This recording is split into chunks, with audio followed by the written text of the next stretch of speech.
All right, everyone, here we are back with another video. Is the stock market crash coming? And we go ahead and look at the S&P X and the S&P 500 index as a point of reference. I like to use it because it's usually how the economy or a piece of the economy is actually looked at, and we know in which direction we're going.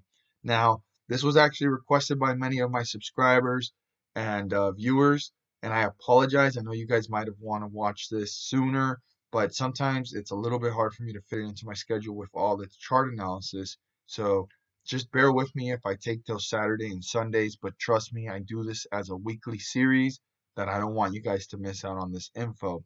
I've been talking about it at the end of all my videos, and one thing I really would appreciate from all my subscribers and viewers is to not keep this insight to themselves, but share this with everyone. I'm noticing that usually when I post this video, whether it notifies you guys or it doesn't, a lot of people are overlooking this. And if I continue to see that there isn't a lot of, not, I wouldn't say support, because I do see your guys' support over the channel overall, but I don't see a lot of interest, I might just stop doing this. And this is actually very vital information. This is actually how I've been making some great gains. And like I always say at the end of my videos, if you've had a chance to watch it or not, I make 30 cents all the way upwards to $3 and sometimes even more. I've seen certain ticker symbols go up because while the S&P is going up anywhere from 30 to 40 points, I mean, these ticker symbols are moving cents to dollars per share. I know it doesn't sound like a lot, but per share it adds up and it becomes profits. The whole point of this series is for me to help you guys and enlighten you guys on a great opportunity that doesn't guarantee profits. This is not a guaranteed profit. You gotta do your due diligence. You gotta do your research. Where is the company at in that week, and how is it doing for the month? And also, is it one of the companies that's correlating with this movement on the particular dates? I went ahead and circled the last two pumps. What happened? We're gonna look at it more zoomed in, and I've been talking about this way back here. You can see the notes from the previous videos, and one of the videos I had talked way back here in June as well as here in July when it dipped and leveled off. So these pumps are to stop the market from falling harder than it can be or should be going towards, and it kind of levels off everything. It gives anticipation to investors to get back into the market and continue to invest. So it becomes attractive. Now, usually once these pumps are coming up, you could see it in the market that it's starting to come. And I'll point that out in just a second as we zoom in here. But as this was running up, it was a lot easier to buy in at the beginning of the scheduled dates and get out somewhere after 2 or 3 weeks. And you would start at a lower point and end up at a higher point. But now on the way down, we got to do this reversely. Now we got to kind of look at this as like a swing trade or decide the best day of the week, when to get in, right? The lowest point that we can. And then obviously, by the day of the pump, there should be some rise depending on the ticker symbol that you get. So in this case, the anticipation started early and it rose up to on the 14th, which was the day before the pump, and it slowly dipped and leveled off. And it ended up close to 33 and 80s point, like 33, 82, 84. And from that point, it rose up and it reached highs here of 34.18. When you do the math, that was about 30 to 40 bucks within the day in points of the market rising. That was from the 14th to the 15th. That was the first scheduled pump for this cycle of pumps that we're in right now, because they change it every time. And from this point to where we were at here on the 11th, there was a lot of uncertainty, and it wasn't announced until the 14th, I believe. And that's when the anticipation started and we started to rise. Now, after that, obviously, the market continued to tumble, but the anticipation started slightly early on the 21st, and on the 22nd was the date of the pump. So on the 21st, it kind of like started in the middle of all this, and on the 22nd, it continued to rise all the way to the point that it rose here before the 23rd started, all the way up here at 33.19, and we started around down here at 32.69. So again, you have that 30 to 40 points. This one almost reached 50. It must have been in the 40s range, right? For high 40s, mid 40s in that difference. But what I'm trying to say is these 30 to 40 points, regardless of the extra points that happen on the 22nd, they impact individual stocks. And if you buy on these lows, as we see here, or even here a couple days before, and you sell up at these highs, those are points where you're making money and selling up at these highs. And then it dipped again very quickly in the week, like it did before. But quickly after, there was anticipation. It dipped again. In the anticipation, we're seeing it here Friday. So the question is, when is the next pump and what is there to expect? So I'm going to go ahead and move this over, right? So that you guys can continue remembering these dates right here, 14th to the 15th and 21st to the 22nd. And this run continued all the way up to the 23rd, and then it quickly dipped. Now, when's our next pump? Well, here we're seeing the 15th. Here we're seeing the 22nd, and I just went over everything with you guys that you saw it. And our next pump is on the 29th. So it lands on a Tuesday. It lands on a Tuesday again. And this is to be announced, and this can change. So we got to always keep in mind that we got to turn back to this every week, whether it stays on Tuesdays or it changes. We need to be looking and anticipating for these scheduled dates. And I do the weekly videos for that reason, and also to analyze the chart so we can see what happened. So it lands on the 29th. So we have the 28th.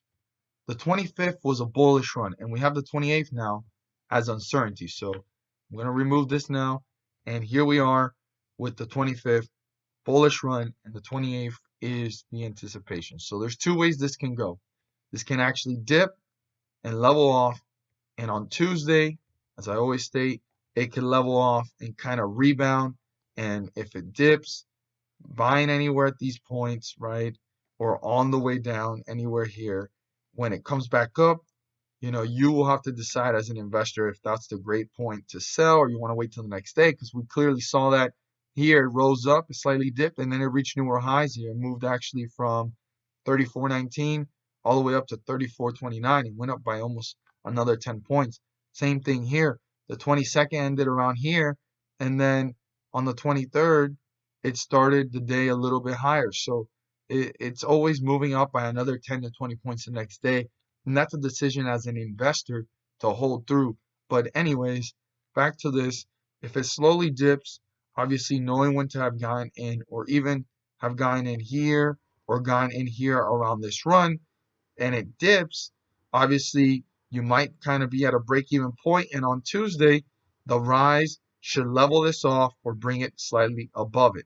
Now that's in that case scenario. So now let's go ahead and draw the other case scenario. So if this continues the momentum and it kind of levels off and it kind of ends up in a higher point, this all happened on Monday. Well, obviously Tuesday will have a slight level off and then it'll rise up a little bit more. So it basically confirms that you'll move from this point to another point. And again, this doesn't guarantee that these movements are going to happen. This is just based off of what I've seen in the previous charts, the previous experiences, and my own experiences, that it slowly levels off, it comes up higher, it levels off again somewhere, and then it rises up to a newer point. And the point is that you started here, for example, hypothetically speaking, at 33.01, and you ended up here at around 33.50. So that's like a 50-point move, which means anywhere from 30 cents to $3 and even maybe more per share of an individual stock. So what I try to state to everybody is the point of this video is for us to maximize profits, minimize losses, right? And make these gains and profits. Profits are profits, whether it's $1 into another dollar or whether it's $1 turned into $10. The point is profiting. And I don't want investors to overlook this or miss out on it. So the one thing I do want to ask from all my viewers, and I know you guys support me by giving me great feedback, um, commenting down below, and engaging in conversation with one another in the point of piggybacking off of what I state. And I really, really appreciate seeing all of that. But one thing I do ask, if you guys haven't had the chance to share this video with more investors. so that more investors are aware and equipped, because the more of us that get in on this and take advantage of this opportunity, the more that we're able to go ahead and profit from this. Because as these pumps happen, a lot of investors are able to ride it out and get in and get out depending on their own rational decisions and what they are analyzing off the charts. I'm just here to enlighten everybody on the great news that there is an opportunity to make money. It's not a lot, but getting in here and selling here is good. Getting in here and selling here is good. And getting in here and even selling on Friday at the end of the day was good. But since there's that anticipation of the pump, what the pump does, if Monday dips, it levels it off, right? It levels it off. And if Monday continues, this rise and it ended up slightly above it, it brings it up to newer highs. And then obviously there's that caution that we're seeing it, right? Right after the pump, a day or two, it dips. Right after the pump, a day or two, it dips. And obviously that could possibly happen again. But every time that this is happening, it maintains the stock from actually going like this in a downward direction. So instead, it's creating waves and it's creating points where it kind of breaks through and it jumps around, right? This was a hard dip. There was no pumps. And then since the pumps came back, it just keeps it from going down quicker and kind of hanging out in a zigzag form. But I have noticed that we're starting a downtrend. Is the stock market crash here? I'm not quite sure yet. I mean, some of these techs are starting to re uh, evaluate where they were supposed to be at to where they're actually at, and so forth.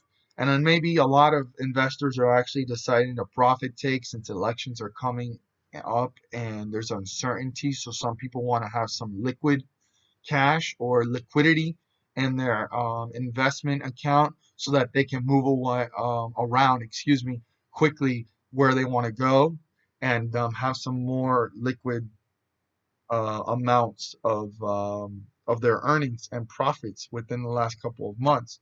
But back to the video here with this information. This is some great news.